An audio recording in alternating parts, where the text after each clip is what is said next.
All right, we got episode number 3. We got Mr. Ben here, the Timu Mind.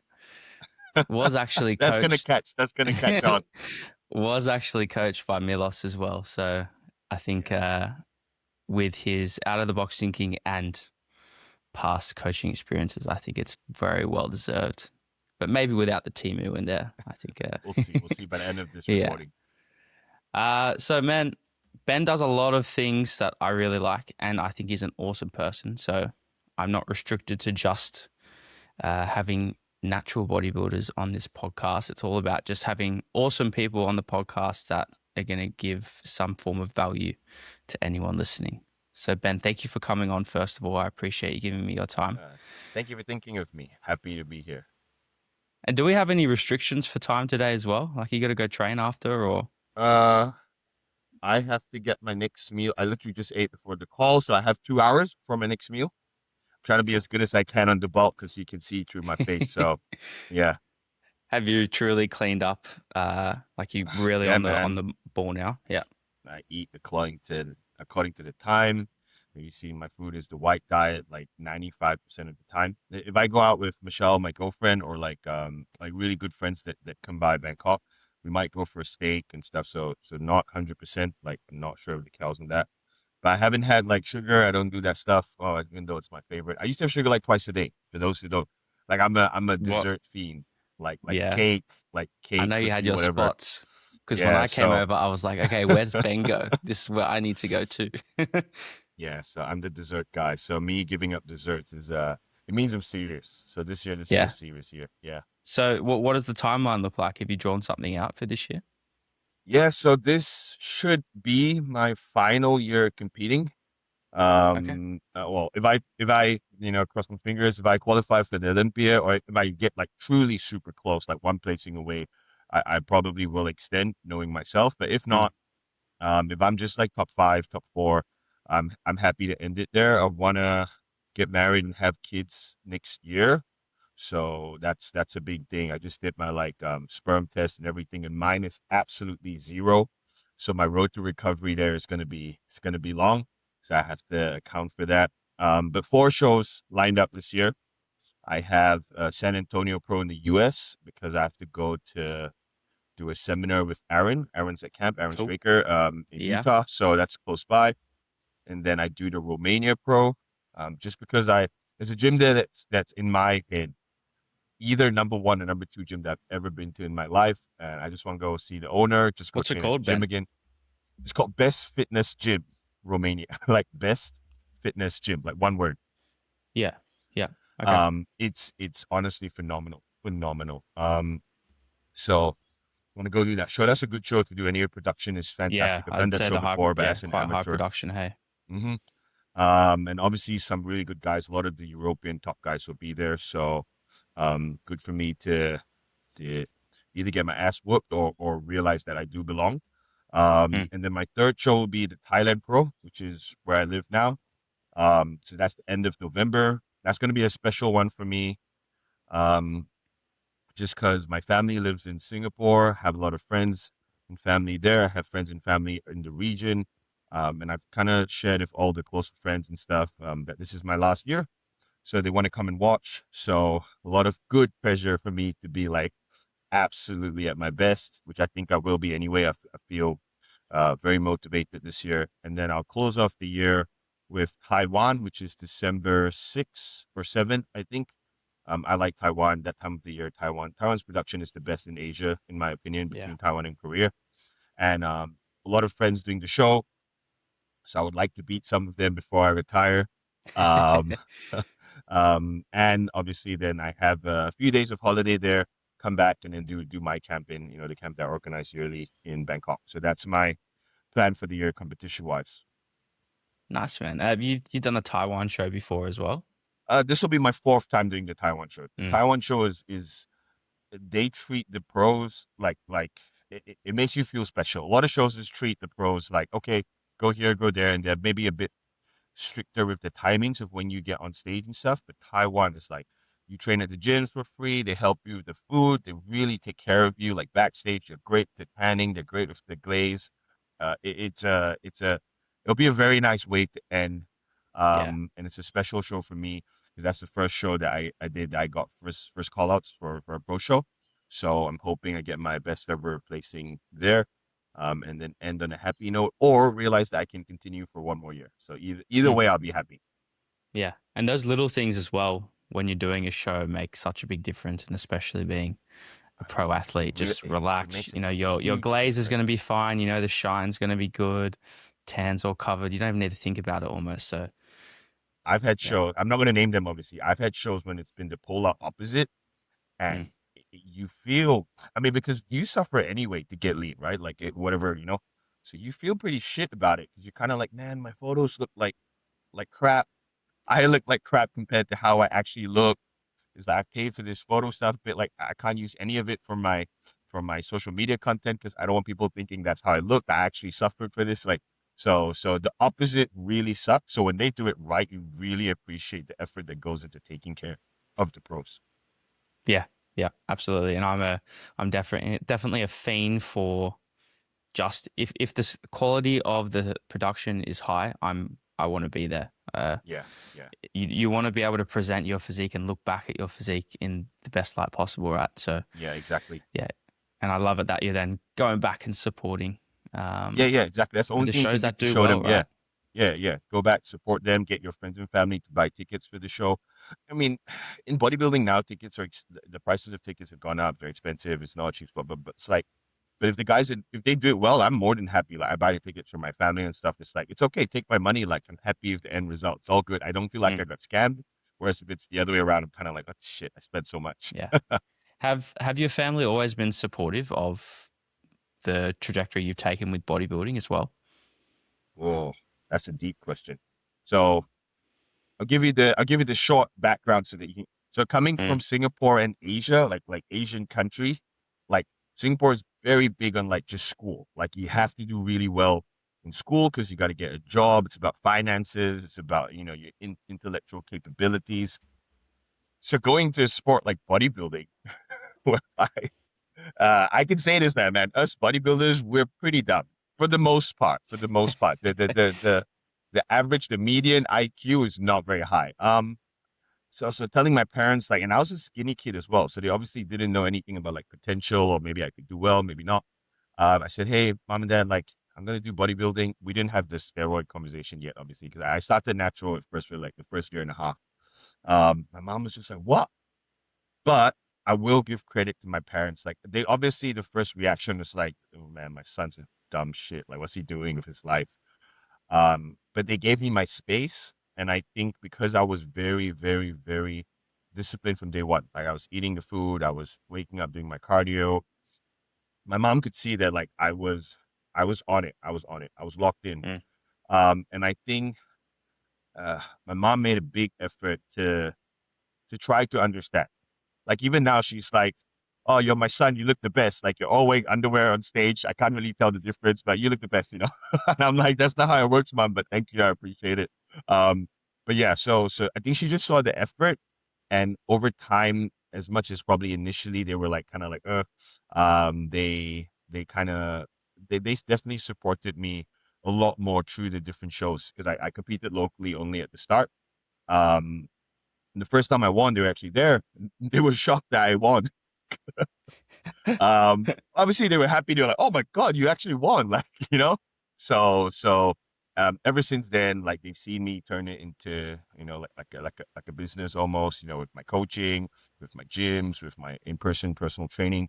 So they're very supportive now, and they understand that this is their son. Like coming from Singapore Asian culture, it's very hard. Like if a younger male says, "I want to do bodybuilding and do this," to be fair to my parents, now that I'm older and I understand it must have been very hard for them to not outright reject my decision. I really am grateful that they gave me some time and space to pursue it. And thankfully, I was somewhat successful. And then now it's a bit easier to be like, okay, yeah, I understand why my son does this. Yeah. Do you think it's changing in Asian culture now with maybe bodybuilding more specifically? Because there has been, I mean, I have to give it to Asia as a whole. Like this, the quality coming out is definitely increasing, and especially around the production of of shows themselves. So, like, do you think that's changing at all, or? I think it's drastically different in the last decade. So when I Mm, started, it was okay. You know why? Because when I started, it was very bro science. Like yeah, it would be like, oh, time to compete, chicken and broccoli for 6 weeks, like before your show. So you have some rice, and then 6 weeks out, there's no more rice, and it's it just was like a chicken and religion, broccoli. right? Yeah, yeah. So as a as a person who competes, you have to be a little bit crazy to be able to do that. Like I respect the guys who can do it as much as it's not optimal. You know, it's a high level of adherence you have to follow. But also from an outsider looking in, you're kind of like, I don't think people want to promote that. They can respect you for your self discipline, but it's not something to promote. So it used to Mm, be very hard to get behind any sort of bodybuilder. As much as you are respected, there's no money in it, there's no whatever in it. And as the Western influence of there's better ways to eat, there's smarter ways to train, you don't have to not drink water for 48 hours before your show, like all these safer but smarter ways to do things start to permeate into Asian bodybuilding, if you want to call it that. Then now the sponsors are like, there's money here because these guys are going to start making content and not just eat chicken and broccoli, but they're drinking this shake or they're doing this cream of rice or whatever. So once the money started to come in, the smart bodybuilders were like, look, I have to do well, but also show what I'm doing. And I think that's really changed the game. That's really allowed the younger guys, always the younger guys each generation, to idolize perhaps the better, smarter way of doing things because mm. these guys are getting results. And then the sponsors would come in, which allows the shows to be produced better. So the money does matter in the sport, but I think a lot of it is thanks to, you can call it social media or whatever it is, the internet, allowing the Asian guys who had already very high levels of self-discipline to now do things in a more efficient manner. We're Yeah. back. All right. Hmm. I don't know what happened, man. I've had such good success with this platform so It, far. it could be, man, maybe it's back. I don't know, but my Wi-Fi at home says it's fine, and my phone and everything I was checking, it's Yeah, all okay. I got Okay, good where were speeds we? too. Talking about, oh, all right, I can just go on from where I was. So I was saying that, we used to, oh, not me, but other people used to follow protocols with bodybuilding religiously, right? So a lot of times I didn't think much about the process and what actually entailed. And now, whilst there is a little bit of difference, people are thinking a little bit more for themselves. There's still quite a strong similarity with people just following, may it be one social media influencer, whether they be a bodybuilder or not. And again, not really thinking for themselves. And this is where I really like your out of the box thinking with different approaches. And I wanted to see if you could talk about, firstly, your white diet and why you like to do that and get other people to do it. And then I want to see if I can maybe pull it apart and have a good conversation about it. Okay, okay, that'll be fun. Let's go. So, white diet. For those of you who are not familiar with this term or phrase, this is something my clients have called it, and it's caught on. So, we do a diet that's white in color. So basically, anything that's white, you're allowed to eat: egg whites, chicken breasts, white rice. We count banana as white because the inside's pretty much white. So, uh, the rationale when I first started giving it to clients actually brings us to another topic that people always speak about a lot. It's like fiber. So for the majority of the kind of clients I used to get, they would not have their gut health in a good space when we started. So if I asked them about their poop and asked them about like digestion, they wouldn't score a very high score, so they're getting a 3 stars over 5 or whatever you want to call it. In which case, I used to tell them, say, look, the standard higher fiber recommendations are great for health. Fortunately or unfortunately, when we are pursuing a specific um, aesthetic, health may not be number one in our priority list. What I have found with my clients is that fiber, let's see what it kind of exaggerates, exasperates the current state your gut is in. So if it's not in a good state, it usually makes it worse. If it's in a great state or a good state, then it keeps you very stable and good in that state. So you need to get good first before you have high fiber. And most of my clients were just not good. So I would take out all of their fiber, in which case their diet became very plain. Also because I'm a big fan of low fat dieting, dietary Mm. fats. So as low as possible. Um, it's easier for the body to convert excess calories from dietary fat into body fat than it is from other macronutrient sources. So a lot of my Do you still clients' promote diets, like essential fatty acids, Ben? Like, yes, omegas yes. and sorts? Yes, but the problem is also because okay, so the context matters. Being in Southeast Asia, our access, unless you're going to spend a bomb on like super high, our access to like better salmon and all this stuff is limited. Not Okay. impossible, but Yeah. limited, and it's very expensive. It's very expensive over here, compared to certain Western countries. So I would just get my clients to get their essential fats from supplements. So they would take krill oil, they would take, like omega 3s, they'll take whatever it is, they'll take fish oil, and I'll give them recommendations. But that wouldn't be in their meal, you know what I mean? So it wouldn't be in their bowl. So the bowl would Mm. just be, so to give you a rough example, my clients would be getting like 10 grams of fats, essential fatty acids from supplements, and then another 10 to 15, maybe 20 grams from my favorite, which is MCT oil, as for their fat sources. And those MCT oils can be used around training, no problem there. Now, that means that the rest of their diet, the rest of the macros would just be primarily protein and carbs. So they would have rice and banana, they would have egg whites, they would have white fish, and they would have chicken breasts. So everything is white by default. That's how the white diet started. And to be very honest, the guys who were very detailed already prior to adopting this diet saw minimal positive changes in their rate of progress. Very small. The guys who were, which I'm sure you work with clients, like the guys who are like, I'm following, but their diet's kind of always changing. And they do try. They do try. So they do like what you would call like stricter, if it fits your macros kind of dieting. But Yeah. there is a high level of effort by taking out the variables of what colored food will give you and just giving you this very limited variety of foods. Those guys and girls, those clients would see the biggest changes in rates of progress. So Mm. a lot of the time, my Gen Pop clients, if I could convince them somehow to do the white diet, their gut would feel better, their rate of progress would be a lot faster, which means our total dieting time is less long. For them, that's normally a win. So that's kind of how it caught on.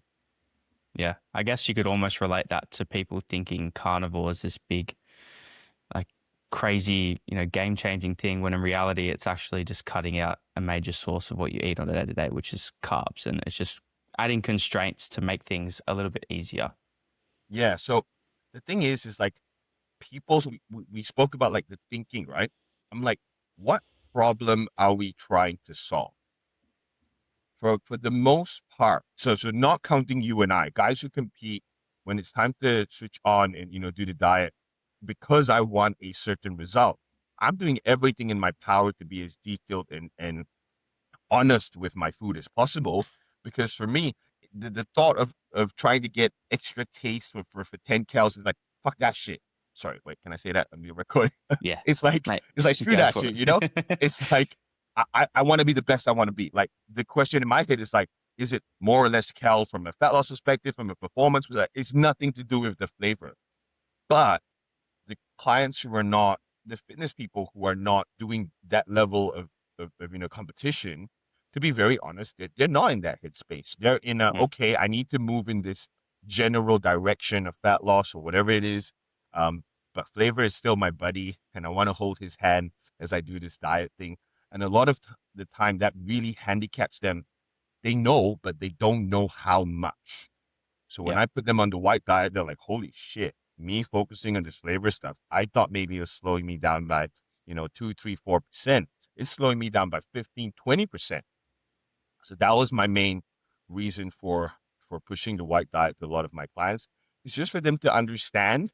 And then when we switch back into normal, we introduce fiber, we have some color in the diet, whatever, normal dieting, I'm like, look, this is why you should be as detailed as possible, because when I remove variables and your result is that much faster, this is the kind of result we should be getting, because technically your numbers are the same, right? We plan the diet based off like whatever Mm. calories, macros, the numbers are the same, and math doesn't lie. So by adding in variables, if you cut corners and all these things, that's when you're cheating yourself with the math. That was basically the teaching point of the white diet. Yeah, I like that. Yeah, adding constraints and making things simple, because a lot of times if you were to say, hey, I need you to get 5 different types of vegetables, 3 different types of starchy carbohydrates, and you're just adding all these complexities on top of it, for someone that isn't a competitor, that can be quite overwhelming. So Yeah. yeah, I get it from that perspective. I wanted to touch on what have you played around with an alternate scenario where instead of you know, just taking most of the fiber out. Of course, there's still some in there with banana and very minimal amounts with rice.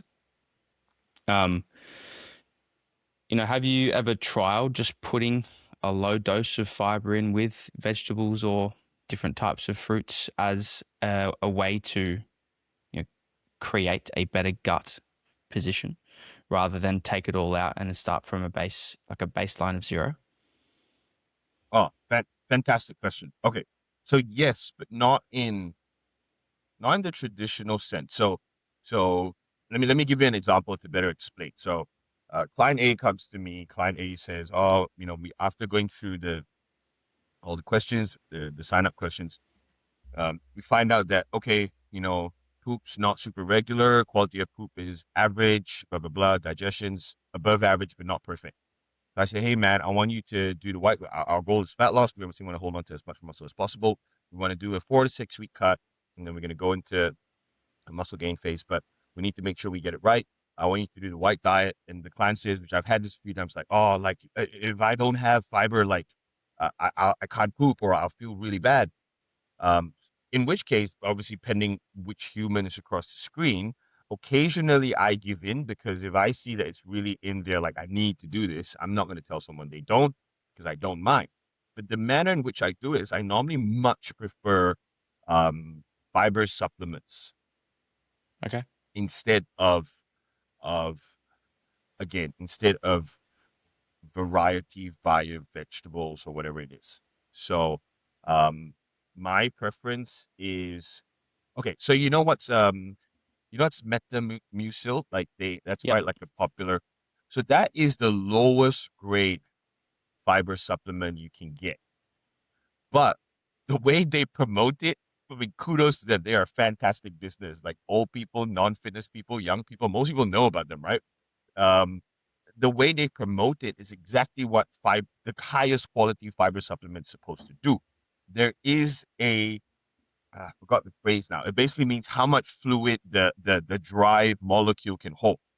Mm. And osmolytic, something like that. So the highest grade version of this, which is not metamucil. Metamucil is the cheap level, but they just promote it as what it's meant to do.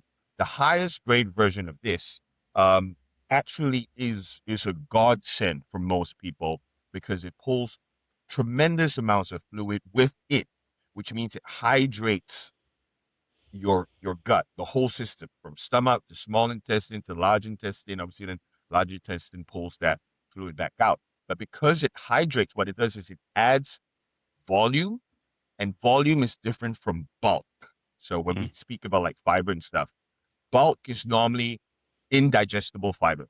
So fiber that cannot be digested. And we can think of bulk as dry. None of it is dry. Drier volume.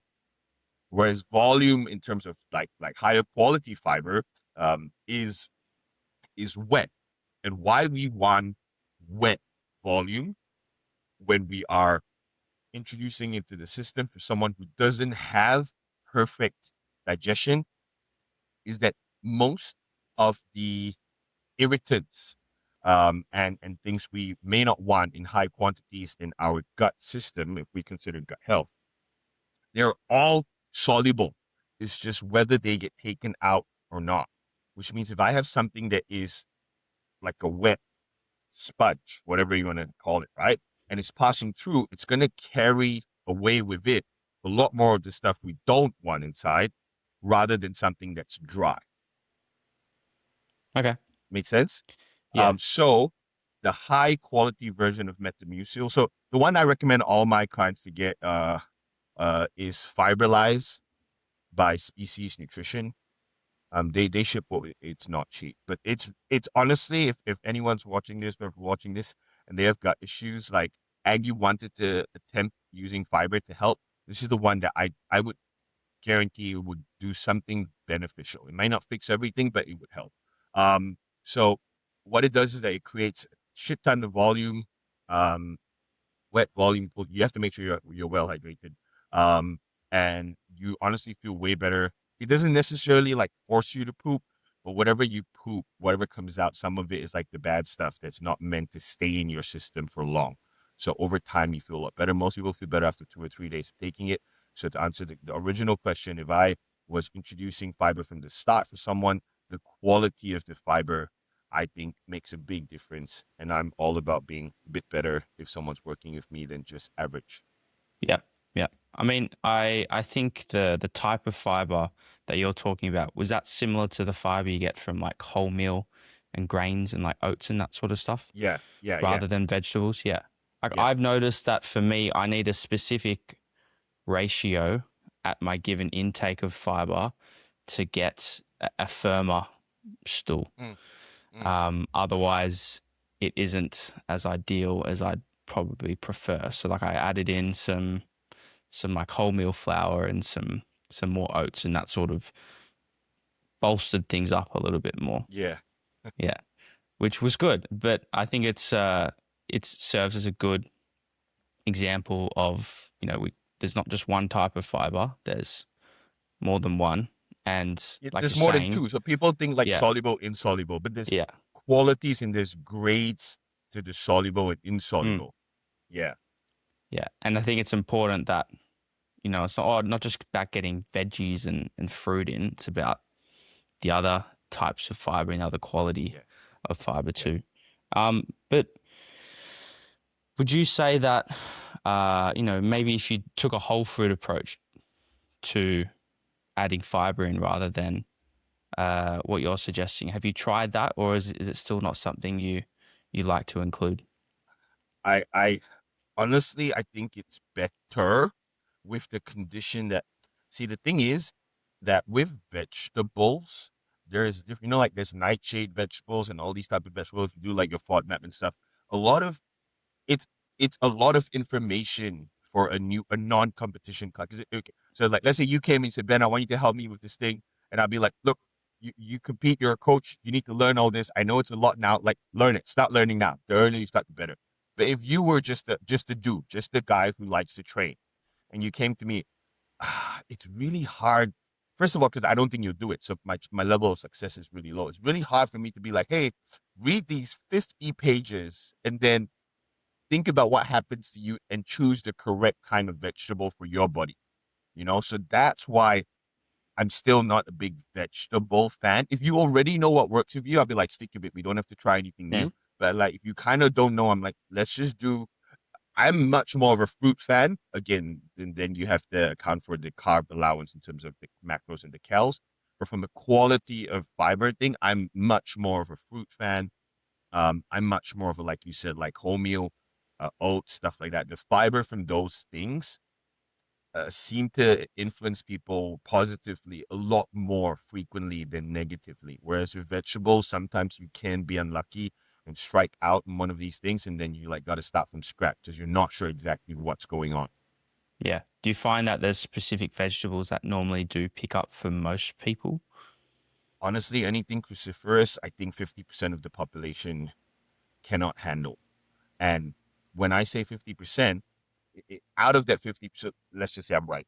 Out of that 50%, like another 50% of them cannot handle it to a small degree that they don't notice it right away. And that's the problem. So, for example, if I chug down now, 300 grams of broccoli because I'm in the end stage of prep and I'm starving, great. I'm not so hungry, but I'm gonna be okay. My guts are gonna be destroyed. I'm gonna be bloated. You'll actually see it in my stomach. I'm gonna be farting. I'm gonna be burping, whatever it is. So I respond very, very quickly, but very aggressively to it. But then that's almost better. I'm like, okay, I cannot do that, you Mm. know. Whereas I've had clients who they do that and they just have mild bloating, so they don't know was it the gassy drinks that I'm drinking because I'm now banging away 4 sugar-free instead of 2 because it's the end of prep, or like, so it takes us a long time for us to figure things out. And I don't want to start an elimination diet all right, right in the middle of prep. But the problem is that if you are triggered by vegetable type fibers, what happens is that your absorption of the other things which you normally absorb well will drop. Again, I don't know how much it's going to drop. So then my Kels and stuff, I've actually seen this with some of my girls because the bikini girls love to have high volume meals, and some of them refuse to change their style or they only adjust it a little bit. Um, we lose weight when we swap vegetable sources, and the Kels are the same. And maybe we were in a diet break, like 12 weeks out. She's fairly lean already, so I'm giving her a 2-week diet break. And I'm like, this shouldn't happen. I've dropped your cardio. Your calories are the same. The math doesn't check out. I never trust it when the math doesn't check out. And I think because their calories are so low, like they're small humans, so they're doing 1,000, 4,000, 6, whatever it is. Mm. Because the calories are so low, if you absorb less of it, like it's very noticeable. Yeah, the relative difference is Yeah, correct. yeah. So then, and again, I don't have concrete evidence to this, but I've asked a few other coaches who prep a lot of girls, and you don't really see this with the guys, but like you see this with the girls, is like if they have mild stomach disturbances, initially they drop weight. But then what do we run into? We run into training progress issues, we run into recovery issues. And if you only looked at the math, you'd be like, this doesn't make sense. I don't know what to do. I'm kind of dumbfounded. But if you took a step back and you go like, oh, maybe absorption is not great. Yeah, initially absorbing less calories sounds fantastic. But if you're absorbing less nutrients, less protein, less carbohydrate, like you're going to run into these problems. You're going to give yourself a roadblock 2, 3, 4 weeks from now. So that's always my worry with my clients. I'm almost more strict with the girls and their vegetables than with my guys, because if I get stuck 3, 4 weeks in and I only have 3, 4 weeks left, like we got to rush and then we got to do like drastic, still doable, but not ideal. Yeah. And I guess Yeah, it's something to consider, especially when nutrient petitioning is already downregulated in that exactly. state. And does it occur from a perspective of the gut's been disrupted and can't function like it would normally, or how does that vegetable type fiber interact? So okay. So when when I have a client, and they are adherent, normally the ones that compete are the most adherent. So I trust their word and everything. The ones that have inconsistent gut uh, uh, health, whatever phrase you want to use, often have the most random, weird, bad things happening to them. Oh, my sleep's bad all of a sudden. I don't know why. My sleep hygiene's still the same. Training performance has dropped. I'm cramping randomly. My mood's up and down all the time. Like they say, like the gut's a second brain and all these things, and I don't profess to fully understand it, but I do agree with it. So when the gut's not right because of a new addition, i.e., some vegetable, whatever that maybe you don't tolerate so well, I think you can expect to see unexpected changes negatively, maybe small, but negatively in your other things, which otherwise should be trickling along exactly the same. Hmm. Okay. For me, what I get is I get joint inflammation, which is Yeah. kind of good and bad because it was so drastic for me. I was like, what the hell's going on? I have to relook at everything because I can't train. I can't train. I was like, if I can't train, I ain't doing this show. I'm going to be skinny as shit. So I was like, if I don't fix this in a week or two, I'm pulling out of my show. And I looked at everything and I was like, my only change was I just changed one of my vegetables because the supermarket next to my house, it's such a weird reason, stopped selling bok choy. So I changed the broccoli, and I was having small amounts. So I also I didn't like, am I bloated? Am I not? I Hmm. didn't really notice it. I was having like 100 grams for 3 meals a day. So 300 grams a day. It's really not a lot. But after a week or so, I was like, oh, my joints hurt. And because I'm enhanced, I go for this blood test, and I was like, nah, my estrogen's fine, my ratios are fine, everything's fine. C-reactive protein is fine. So it's not specifically an inflammation thing. I'm taking my anti-inflammation. I obviously have drugs for that. I started drugs for that. It doesn't even help. I'm like, what the hell is going on? My coach at the time was like, it's always something. He's like, it's never nothing. And then he said, let's zoom out like 5, 6 weeks and see like every single change. I want you to list for me every single, even the smallest change. Even if you used to sleep 8 hours and it's this blocked and you now sleep, he's like everything. Oh, this is Milos. This is Milos, by the way. Oh, this is Milos. Milos is, that's why they say he's the mind, because he's a problem solver. That's the main Mm. thing. He's not a like, oh, you're in pain, take the painkiller. He's not one of those guys. He's like, let's solve the problem.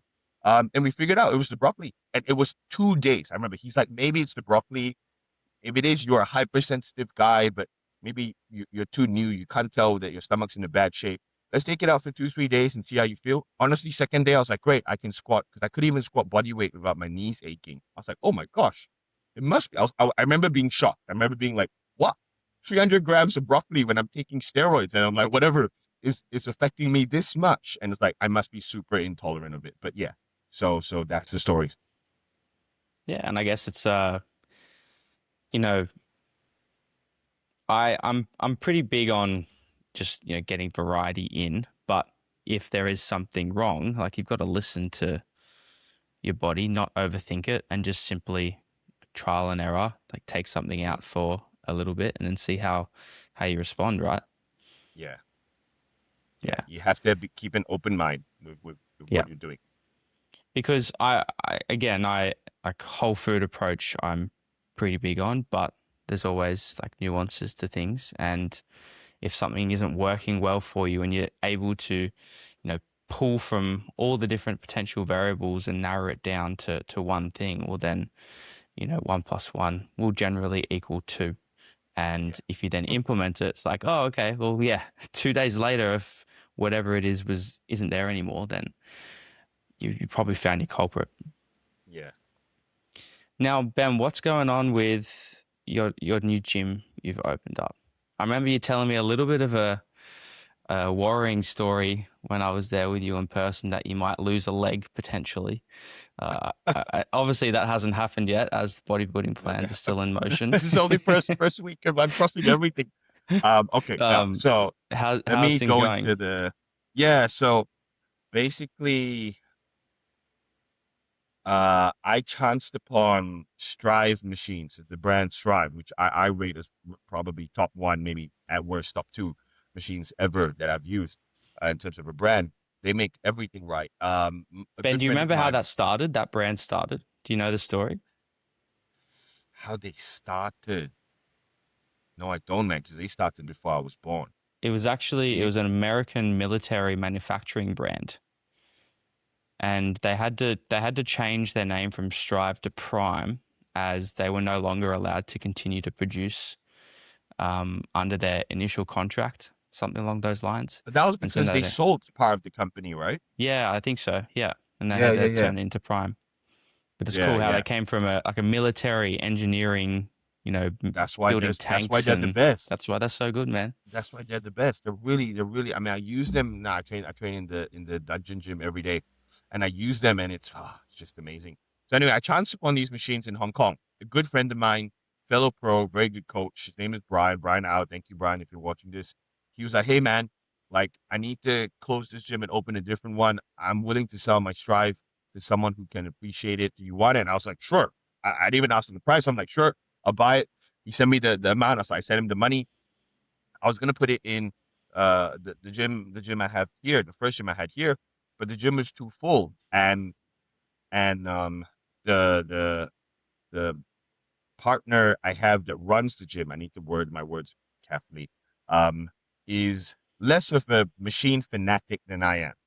So brands who are not big name brands are a bit less um lucrative to have in the Mm, gym than the big name brands. So the value of the Strive was a little bit lost on him, maybe compared to someone like you or me, you know. yeah, yeah. So so in the end, I bought it. I shipped it over, and we didn't end up making space to put it in Gym How A. many pieces did you get? So I got 8 Strive and 1 Prime from my friend in Okay. Hong Kong. And they're good pieces, right? And I got lots of offers to because I was so excited when I got it. I was posting about it. And most of my gym friends are like you and I. We appreciate the nuances to training, which usually means you appreciate the different types of machines that you can get. So I had friends saying, "Oh, if you're not going to put it in your gym A, like we'll buy it. We'll buy it. I'll buy it off you so you make money." And I remember thinking like, "Oh, that's like an easy. I earn, like I flipped it, easy money." And I was speaking to my girlfriend. And this is why it's so important to have a good woman with you when you're a dumb bodybuilder like me, man. And she said, "Babe, like, are you sure you want to sell it? Like, when you thought that you were gonna be able to train on these machines, she's like, you were happy for 2 days straight in prep. Yeah. She's like, at the tail end of prep, you were starving and smiling. She's like, About something nothing that you else could really. do weeks down the Yeah, line. Like it wasn't yeah. even immediate. She's like, money's good, fine, but you work hard and you make a fair amount, Like I'm not rich by any means, but like not poor. So she was like, "Are you sure making this amount of money, even though it's a easy earning, right? Like she's like, are you sure that's gonna really make you happy? I think you're gonna regret if you sell these pieces." Um, so I said, "What am I gonna do? Well, like I can't put them in this gym. We got no space." She said, "I think you should open your own space." She's like, "I think you should open a small little private space for yourself to put all these crazy," because she doesn't understand it the way we do, but she really listens when I speak to her. Again, I appreciate her a lot. So she knows like I value it very high and she trusts my judgment. Mm. So she's like, obviously, the value of these machines are high. She's like, you also always speak about these other things and all these other deals that you're good buddies. Now, sometimes people are closing gyms in Dubai or whatever in the US. And she's like, maybe you should just collect all these things, training them yourselves with some of your buddies, and just be happy and just work harder. She's like, just do content in the in the private gym because you don't have to worry about people in the background and the noise and stuff. And she's like, and just work harder to make it work. She's like, choose the harder option that's more rewarding rather than be like, make that easy cash and just kind of go back to what I was doing. Not that that was bad, but like, Mm. so I'm super grateful that she pushed me for that. Because I was like, you know what, fuck it. I'm going all in. I ended up Yeah. spending I ended up spending so much money. Um, we now have 53 pieces in the gym, Crazy. all of which are handpicked.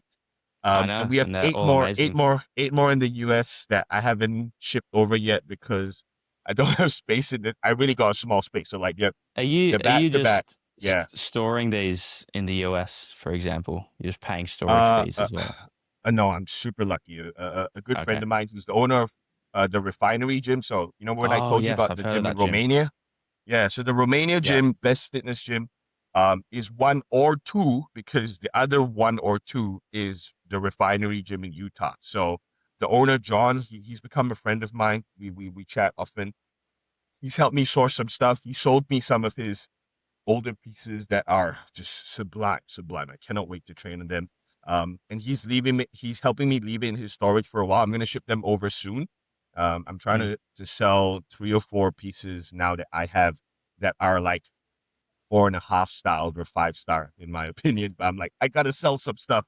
So I'll sell those and then ship those stuff from the US over. And I think that'll be it for a while. When I said, Yeah, we're talking about you were machines, saying you loading were going about to take a machines. loan, but to buy Yeah, I would have the taken a gym. load to buy the gym out. I would have Yeah. absolutely done that because I know that there's a bunch of guys at the gym I train at that if I got enough people together, we'd just create this cool little thing like you've done, and it will just be like a self. It'll just run itself, right? Like everyone just Yeah. pays a little bit and it just runs itself, which would be Yeah. awesome. And it's not necessarily about making the money; it's just about having some cool place that everyone can come to and hang out. But yeah, It's didn't crazy get that because the opportunity. way I coach a few younger coaches who are similar like preferences to what you and I would have for like gyms, culture, just the lifestyle stuff. And I tell them, say, look, think about it this way. Think about 10 years of a gym membership, how much you would spend. Now find 4 or 5 other guys and have that money ready. And then obviously you have to invest a little bit more, usually depending Mm. what equipment you're going to get. It also depends on the deal you get. and that's your gym. A lot of younger guys struggle to think in blocks of 10 years from a business perspective. But if you thought about it in 10 years, so if you thought about it in 120 months, and you're like, would I spend, I don't know, $500 for 100 per month for 120 months to have a gym that I choose the equipment, I curate the environment, and then obviously I build connections to do businesses. Maybe I can do seminars in someone else's gym. Like you do seminars here and charge money for it. Like the doors you would open are so many, just crazy. And if you break it down into 10 years, then you know whether you can afford it or not. Obviously, because on the assumption that you make more year on year just because you work harder, right? Yeah. So if that number doesn't scare you, use the 10. This is how I coach the gym people, because I consult with people to open gyms, and I always tell them, like, don't think about it in like 2 or 3 years. Nobody opens. If you're only thinking 2 or 3 years, your gym's going to close down, right? Yeah. Think about it in 10 years. So 120 months. Divide everything by 120 months, and then So we were actually going to do a video on this, obviously in a nicer format, but I've spent, what's that,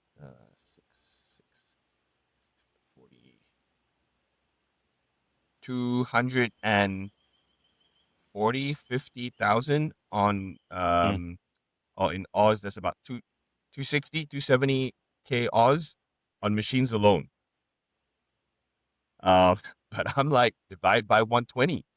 And Yeah. our gym, I would say now, there's this little tiny private space we have is the best equipped gym in the country, unless And there's I someone wouldn't else say on it's tight. so tiny either, with how you packed it in and the amount Uh, of variety you the have too. space usage is high, but like I was walking around with folks. He's my partner in this gym, and we can't really have more than 20 guys training at one time, because you would just kind of get in the way. Because like some of the machines, I had no choice. Like if you're spotting the guy on the chest press, you have to stand in front of him, which means you're standing, too close to the guy who's Yeah. doing the squat or whatever.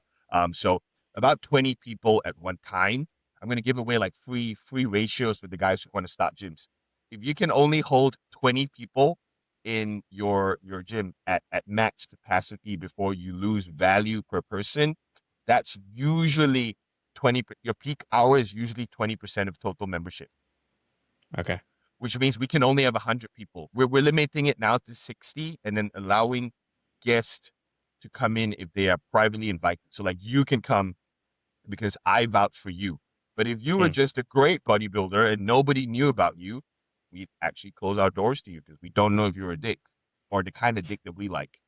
Yeah. We don't mind dicks, but they got to be funny or something. So like, Yeah. because I can vouch for you, you can come. Like I'll vouch for BK and Rachel. They can come when they're here. But like, if they didn't know anyone who was in the group, like, sorry, like we're just a private gym. So that way we're never too busy. But that's the ratio for those of you who care.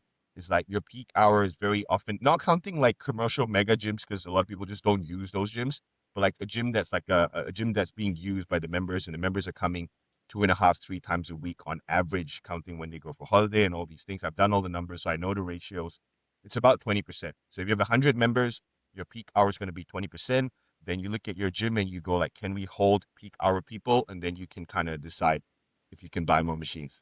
Yeah. And Yeah, it is a different situation, a bodybuilder gym to a commercial gym, because people actually 100% use different. their membership. They Yeah, turn up. yeah, yeah. So I've consulted for gyms, and I've consulted for like one of I'm not I signed an NDA, so I can't. One of the like chain gyms. So they are not Anytime Fitness, but that kind of thing. Smaller company, but chain gyms. Their usage is so low. I Yeah. was looking at their numbers because I'm interested to see this stuff, right? They would have 1,000 members and 300 would be inactive. Inactive meaning they come 2 or less times a month. We've got I'm like, over probably 1,200, 1,400 members at the gym I go to. yeah. There's no way like, more than 50% of those people come. Like, it'd be less than that easily. Yeah, so if you have 1,200, your peak hour for a gym that has full usage, meaning there's no like missing members, will be 240 people in the gym at the same time. It's like, that would be wow. The gym has to be Yeah. humongous. Yeah, cool stuff. Well, I don't want to take too much more of your time because we're going to have another blackout. um, but what I wanted to ask is, of course, you've done many preps. Is there something you're looking to do different for this prep? May it be how you navigate a relationship or how you balance, the word balance is thrown sparsely, but work, or is there something you've taken away from previous preps that you're going to do differently? Oh man, I think okay, so this will be show 41. The next show is show Wow. 41. So I'm gonna end on 45 shows unless I do super well, then I do more, right? So I can break it down for you into blocks of 10 and tell you like what my goal for each one was, aside from doing well. So not the bodybuilder goals, right? Yeah.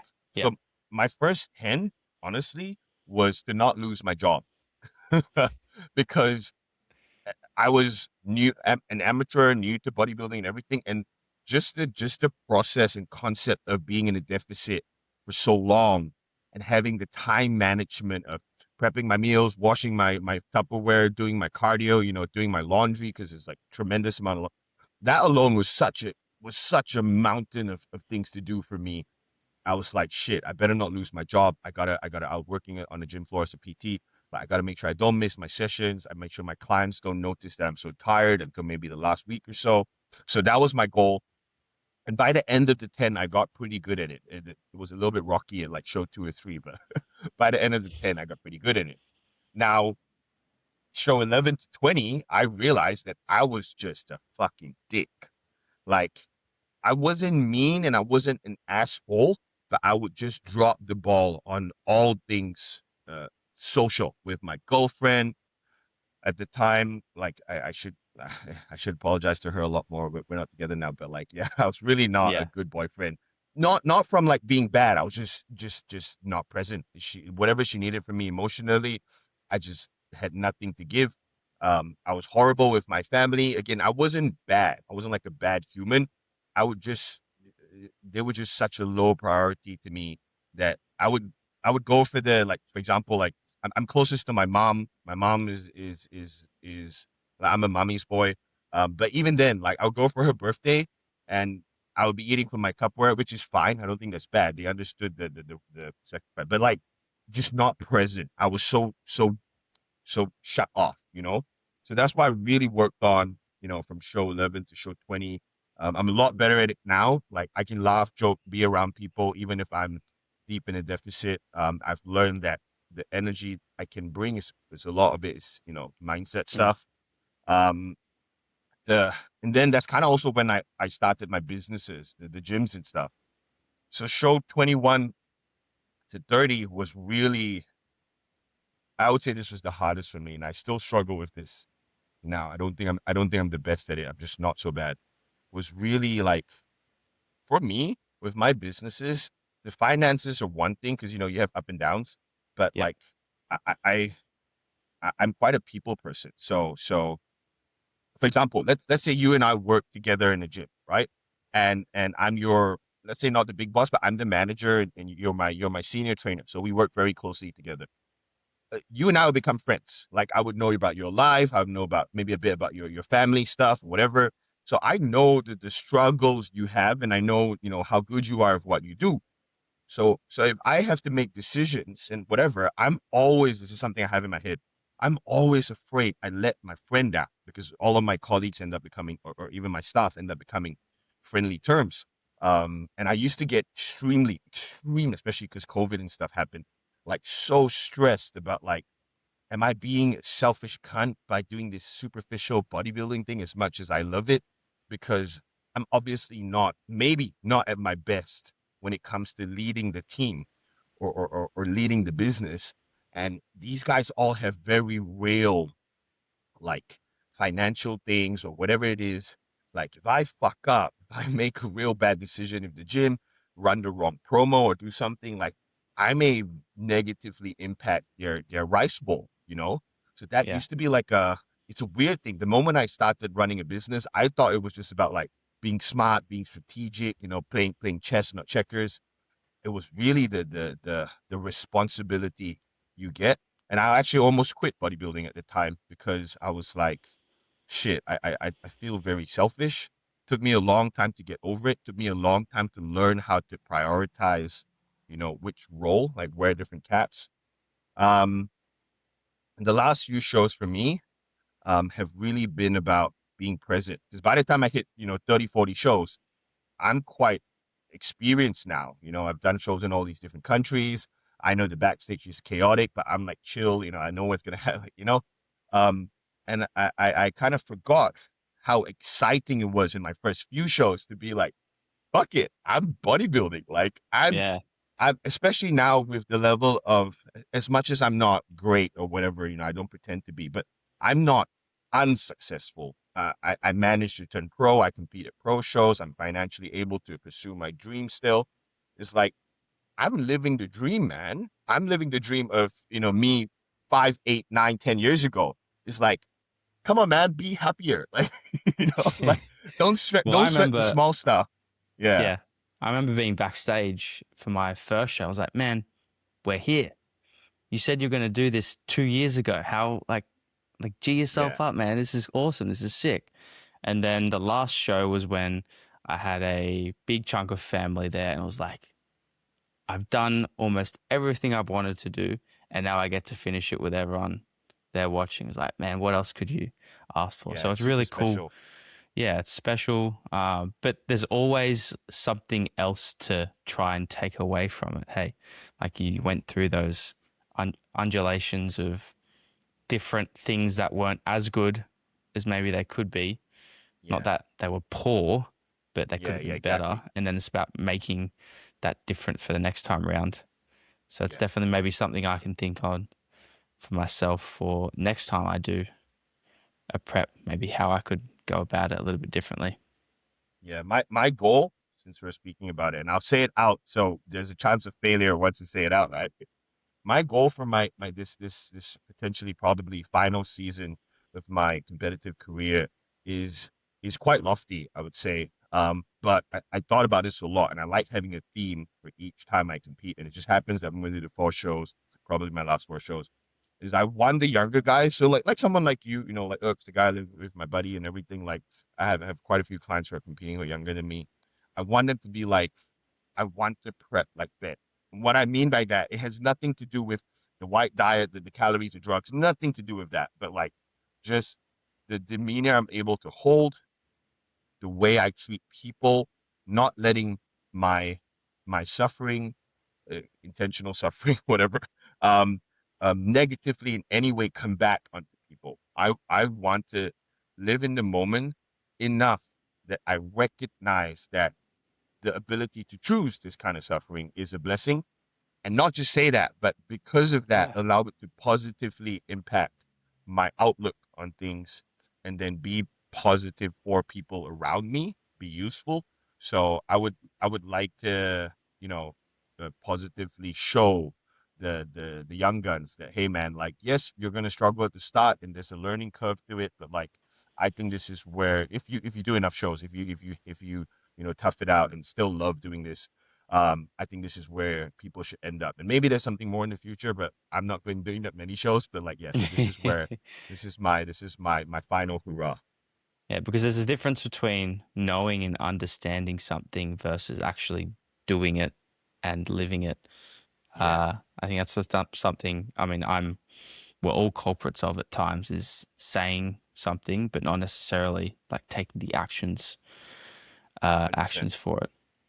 That's Yeah, really cool, man. I've actually got my whiteboard here. I don't think I have my more process orientated goals still on it, but like I did, I think I wrote it out. It was like maybe 9 to 12 months before I did my show, like all the things, like from relationships to like money, like everything, how I was gonna act as a person. And whilst I sort of forgot about some of them, most of them stayed true, and I was pretty happy with how I went about my first one. that's good. That's a really good habit to keep. Yeah, but a lot of people they forget about that, right? Like, and for me, this is what the pursuit of something difficult that you enjoy, bodybuilding, is all about. It's like how can you take a position of challenge and turn it into something where you actually get an improvement, maybe not just in Yeah, like the physical aspects, but your psyche and those other aspects of life. I think the physical, as much as that's what we're judged on, is just a byproduct.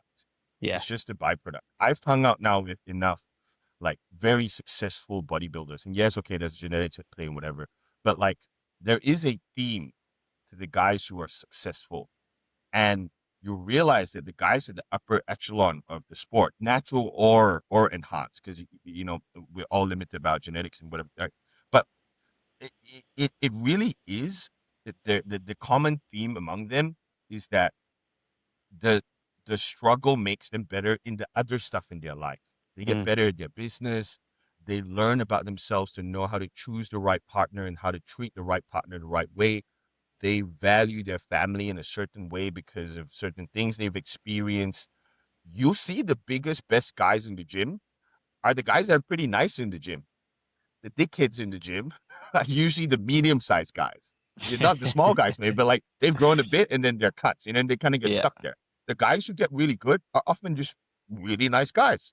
Like let's use BK for example. I genuinely rate BK as like one of the best natural guys now and in the past.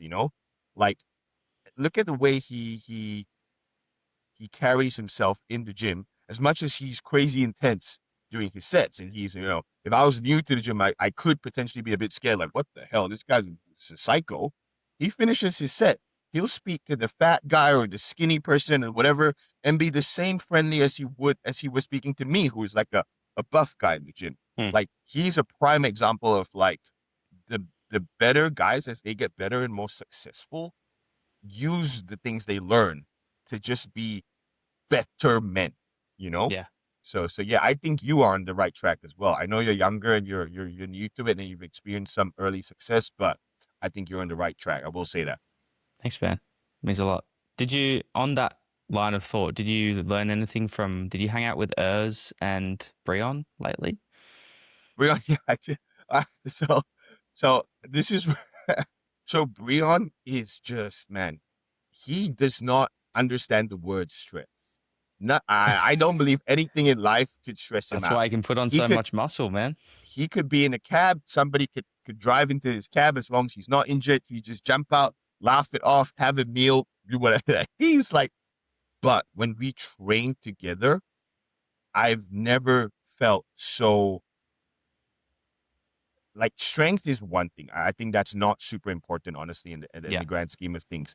But his execution was legitimately flawless as he was discussing what we were going to do in the session and giving me pointers, like the way we trained back, the way he did his pull downs, his rows. I was just learning by watching, and my training knowledge is decent already, but I was like, man, like you've really made me feel like a beginner again. This is amazing. But it also just shows you like to get from the 10% to the 80%, okay, everyone kind of knows that path and you learn these things, the biomechanics, the blah, blah, blah. To get to the 80, to the 90, to the 91, to the 92, like each one is its own level. There's Mm, levels, multiple. Breon really showed me that. With Urs, I didn't get to train with him. He was training Florin, but I was watching because they were in my gym. Urs is also just a happy-go-lucky dude, right? When he trains, he's a different human being. Like, I think that's a common thing among the top guys. It's like there's something in there that maybe you need to pull upon, you know, for you to get under weights that would normally crush you and be like, I'm gonna do this for reps. I'm gonna have fun with this, right? But the best guys don't need to showboat that they are Mr. Intense or Mr. Hardcore. The moment the need for that, whatever it is they have, is gone, so that the weight's off your shoulders, whatever you want to call it, they're just happy guys. I think it's very hard to bodybuild well if you're not happy. I think if the yeah. rest of your life is not somewhat in order and you are not true to yourself, it's so hard to stick with a diet, to be consistent if you're trained through. It's hard because you almost carry an invisible weight on your shoulders and it just weighs you down over time. So all the best guys I've seen, like the real best, like Olympians and stuff, I'm blessed enough to have met some of them, trained with some of them. They're just themselves. Brian is like, I like to eat pancakes, man. Where's the best pancake? he really just loves his pancakes. He's like, where's the best pancakes in Thailand? Like, Urs is like, I love Thai food. You know, I'm off the diet now. Like, don't tell people. Actually, I post one plate, but I eat three. Like, you know, like, Yeah. he's like, they're just One clean honest. plate. Yeah, Yeah. they're just super honest. They're just themselves. They know they're flawed and they just laugh at their flaws, but they're still trying. So that's like a thing with the best guys. It's like they're always just quite fun to hang out with because they're just so genuine. Mm, yeah. Yeah, That's such a cool thing too. With yeah. Breon specifically, was it just his ability to sink in exactly how, he needed to move through a row and just line up appropriately or I'll give you an example. I'll give you an example. So we did the seated cable row, and Breon is like, okay, Ben, like your back's not bad, like blah blah blah. You said you want to qualify Olympia. Let's do this. I'm gonna teach you some stuff. You know, you're a smart guy, whatever. So he takes his shirt off, and he's off season, like not like off season high gear, like he's just off, like off the Mm. gear, like season. And his back is great, right? Okay, and he's like, there's 6 ways to do a seated cable row. I was like, there is like. I can't even name 3. I thought it was upper back and lat. He was like, let me show you.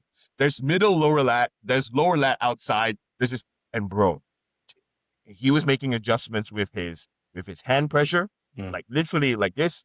He was making adjustments with elbow path, not up and down or just wide or not. He was making adjustments with elbow path in an arc, moving from where the machine based off the handle you start to where you end, but like the arc you're choosing to get from how point A you to get point there. B. Yeah.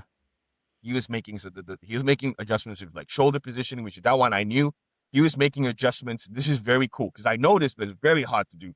He was making adjustments with spinal column adjustment, but individually. So it wasn't just thoracic and lumbar. It was like, if you extend this and round this, and I'm like, bro, I don't even know how to move like that. Like he was doing it. And he was like, and then you hold that, and then you bring your elbow from here to here, and then you think about your pinky having 60% of the pressure and your forefinger, like, and I was like, what the fuck? But I could get some of it, not all of it, and all of it clicked. But for him, man, you can see it in his back. And I was just like, this is why he has arguably top 1 or 2 backs ever, just upper back, of classic Yeah. physique. I think it's between him and George the Bull. I think the rest of them, they have decent backs, but the quality and the detail, like really, like Breon is just another level. And it's not by chance. Obviously, he has good genetics. I'm not saying he doesn't have great genetics. I'm saying he has that, but But I he think also by a trains. byproduct of his genetics, he's able to then explain the Yes. So things I he's think the explaining to genetics you. needs to open the door for you to even Yeah. start to progress in that direction. So if you had horrible genetics and you're watching this, I'm sorry, man, you'll never understand what he's saying. I have mid-tier genetics, so I understood some of it. If someone watching this is great, like please try and learn all that stuff because it made a difference. It made a difference. His back was just so individually portioned, like developed, and obviously then as a whole, it looked unreal. Yeah. That's crazy. Yeah. And it's something that I've always thought about that, some people can just target a certain section and they just feel it. And, people talk about feel versus load and moving from A to B, but there's definitely always something has been there to it. It's not something Yeah. to ignore. It's definitely part of the equation. Yeah. Like I would never, if someone is decently developed and they say, oh, I feel this exercise in this part, I always believe them. It could Mm, be that they don't know how to shift their body into a different orientation to feel something else, which is why sometimes people have very developed portions and underdeveloped other portions. But like, I think the feel factor, because it's so hard to quantify, is so hard for us to say how important, but I think it is very just as, important as your ability to move low.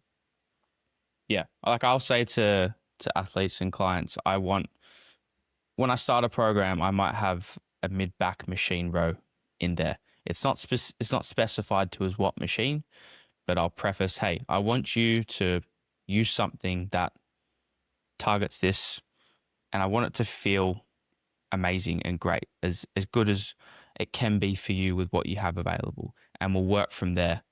And so it requires like part of them to come to the table with actually Yeah. some thinking themselves, and I think that like taps into adherence and enjoyment, but also their ability to get the most out of that exercise.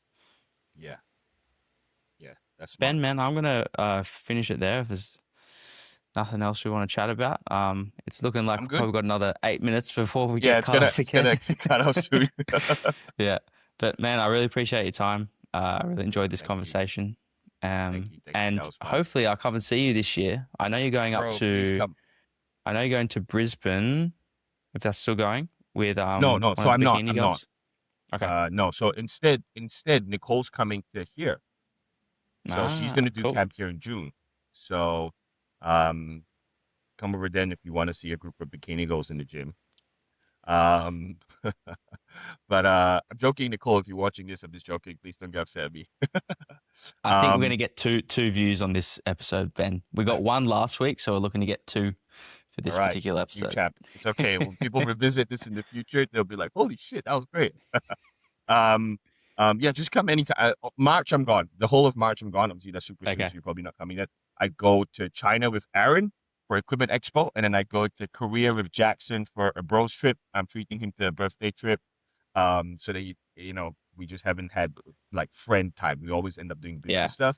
But then we're ending it with another Equipment Expo thing. So I'm trying to get the dealership for one of the new Korean brands I've spotted that I think is going to change the world, but Mm. they're not that popular yet. So I think if Is I it like a plate loaded, pin loaded sort of machine they're manufacturer, or both, it's called Pantheon Tech. You can check it out. okay? Pantheon. If they get super popular in the future, we got timestamps on this podcast. Yeah. Like Ben saw it first. Ben He saw it caught on first. first. I honestly think some of their stuff is a game changing for equipment wise. I look at the manufacturing quality; it looks fantastic. So I want to go to the Equipment Expo, try it out myself, and if they are all good, and the owner can speak some sort of English because I can speak zero Korean, I will ask Mm. them if I can distribute in Southeast Asia or at least Bangkok and Singapore for them, and then I will stock their items in my gym, or a new space if I don't have a space, get people to try it, get and start selling it. Oh yeah. Have you tried any of the Citadel stuff? Citadel, yes, it's very good. It's very big, Mm. Big which footprint. is so. I mean, as a user myself, if I went into the gym and saw the Citadel pull down, I'm elated. As a guy who sells equipment for brands and stuff, and sets up gyms, I'm like, oh, unless I'm in a different country or somewhere else, it's really hard to fit that in and just say like, that's worth the space. Like, Yeah. Okay. but in terms of quality, and build, like I would give them full marks actually. It's just that Yeah. the size of the machine, it's a huge machine. It's a mammoth Yeah. machine, but quality fantastic. Yeah. I've used a few of their pieces and I really like them. I haven't tried the pull down yet though. The And pull they down have is a few probably the new leg. best in my opinion. Yeah. Like They got a I new think the leg press and Citadel pull stuff down. out. I haven't tried the leg press. Is it good? Yeah. It's got shoulder Okay. pads. I haven't used it either, but yeah. That's smart. What's I gonna say? The pull down, I rate it higher than the prime pull down because it's a similar type of pull down. I think the Citadel one is made a little bit better. That's how good it is. So I would rate for in that category, just rating the equipment, not speaking about putting it in the gym from a logistics Mm, perspective. mm. I think that's the best in the world that I've used now. Yeah. All right, man. Cool. We'll keep in touch. Thanks so much, man. Yeah. See you this year. We'll make it happen. Yeah. See you, All man. right. Thank you. Thank you Thanks, again. Ben. Bye bye.